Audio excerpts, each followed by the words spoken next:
If you're watching this video, you might have been told you have low AMH. If that's the case, I'm really sorry. I know that this is not a diagnosis that anyone wants to hear. The good news, I know how you can improve it. And I've done it with thousands of women that I have coached in my fertility program.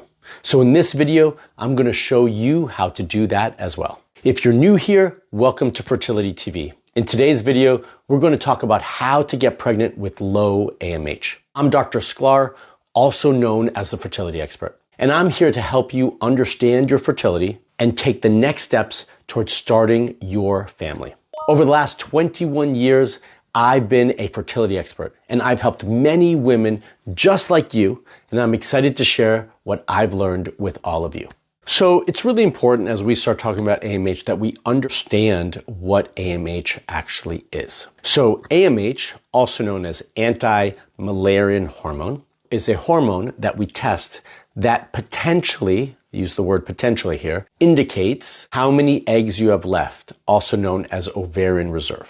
And what we're looking for is that number to be as high as we can within reason. Typically the within reason is somewhere no higher than like 3.5. But we also don't really want to see it below 1. So we want to see it somewhere in that range. It is normal as you age to see that number go down. Obviously, we all know that as we age, we don't have as many eggs as we did as when we were younger. And so it's normal to see that number go down. But we want to try to keep that number as high as we can for as long as we can. And we want to support AMH. Now, I know that a lot of you have been told that AMH specifically reflects how many eggs you have left. But I think there's some misunderstandings here. Those misunderstandings come into the fact that when you see a number, let's just say you see 1 or you see 0.5, you might think like that's all you have is like 1 egg left, right? That is not true. And I say this not because I'm making it up. This is what I've heard from many of you, okay? This just tells you how many eggs you have to be used on that specific cycle at that specific time.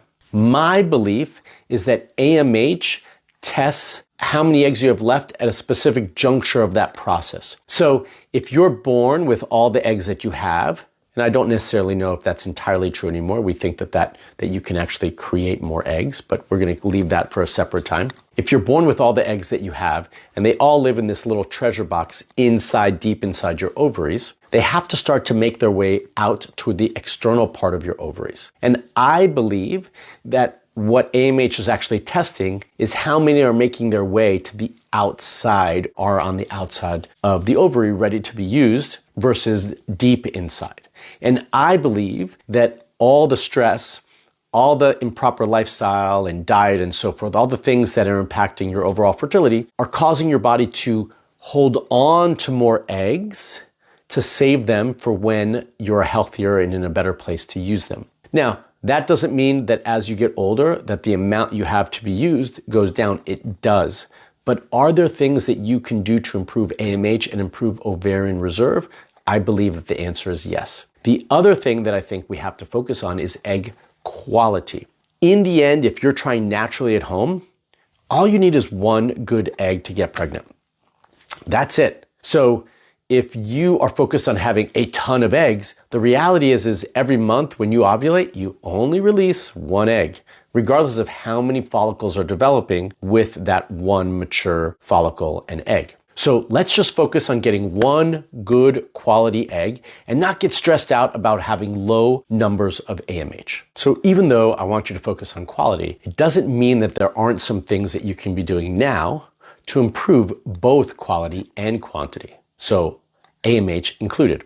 You're all always asking me, what can I take? What's the product? What's the supplement? What nutrient can I take to improve my egg quality and AMH? Well, there are some things that you can absolutely do. First and foremost, I want to make sure that you focus on lifestyle. I'm not going to spend a lot of time on that in this video, but you know that you need to clean some things up, and you should be taking inventory of your personal life to understand, oh, these are some areas that do need some improvement. When we're talking about supplements, the key number 1 nutrient is CoQ10. It helps mitochondrial function and mitochondrial health and cellular health. Also adding in some antioxidants to improve egg quality and hopefully egg quantity. There is an amazing supplement by a company called Rejuva that I am part of, by the way, where we created 3 key products to improve both egg and sperm health. In this video, we're talking about AMH, so we're talking about ovarian health and egg health. And the Rejuva Eggs product and Rejuva Repair are combined to do exactly that. Not just focus on egg quality, but also focus on egg quantity. So if you want that information, you can go to getrejuva.com. We'll leave that link down below so you can check out those products. Now, you all might be saying, but I've tried some things and my AMH hasn't improved. I'm here to tell you that I have worked with hundreds, if not thousands of women with low AMH, low for their age, who have been able to conceive and have children. Just last week, I had 2 women with the same situation tell me that they were pregnant. One story is awesome, okay? It's awesome because she's older, she's 41, her AMH is lower than we would like for it to be. Ideally around 41, we want it to be somewhere between 0.8 and 1, and hers was under 0.5. And she's also had multiple losses and some chemical pregnancies as well. And now she just found out she's pregnant after she had been trying and not been able to maintain. All she's had was those chemicals for the last, I think, 3 or 4 times. And so we're in a great place. This is just to tell you and to restore some hope for you that even with low AMH, you can conceive, which is why I want you to focus on egg quality. And the other thing that's really important when we have low AMH is understanding the timing of when you should be having intercourse. That should time up with ovulation. And if you don't know when you're ovulating and how to kind of time your intercourse with that, it's also going to be really difficult to get pregnant. So I want you to know it's possible, but we want to make sure you're getting the right support to improve egg quality and that you're timing intercourse appropriately to make that happen.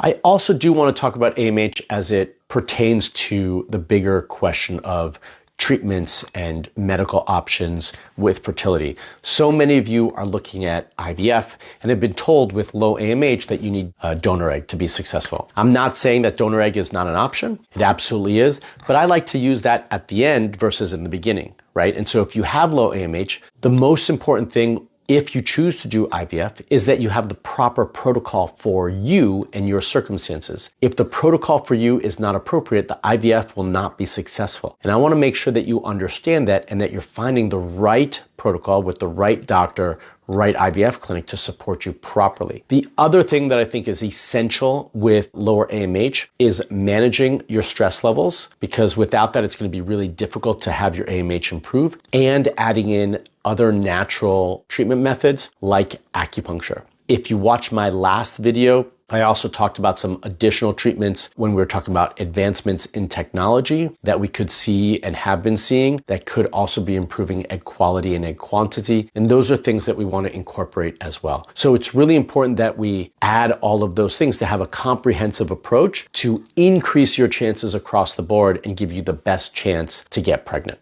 And last, but certainly not least, and actually possibly the most important piece of this whole process, is for you to maintain hope and belief in your ability to conceive, regardless of the difficult circumstances that you might be in. If you don't believe in yourself and you've lost hope that this can happen, it's going to be even harder for you to get the results that you're looking for. AMH is just one piece of the bigger fertility puzzle, and the mental side of things, of restoring hope, belief in yourself, in your reproductive organs, and in your fertility is probably the most important thing, because without that, I don't think anything else that you're going to do is going to yield the results that we're looking for, or it's going to take longer and be much harder. One of the ways to get those results is to have a personalized plan for yourself. One that is tailored to your specific needs based on your circumstances, your overall health, your hormone profile, and that it is created for you from a specialist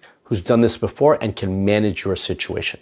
Someone like myself, I do that for hundreds of women and couples in my Hope Fertility Coaching Program, and I do believe that I can do that for all of you. So if you want more information on how to work with me, then I want to invite you to apply to qualify for the Hope Coaching Program by using the link in the description below. I also want to keep you learning more about your fertility, and for that, I'm including this video down below as well on other ways that you can improve your AMH levels so that you can understand AMH and how to improve it a little bit better. Again, if you want that link to work with me, it's in the description below, and until the next video, Stay fertile.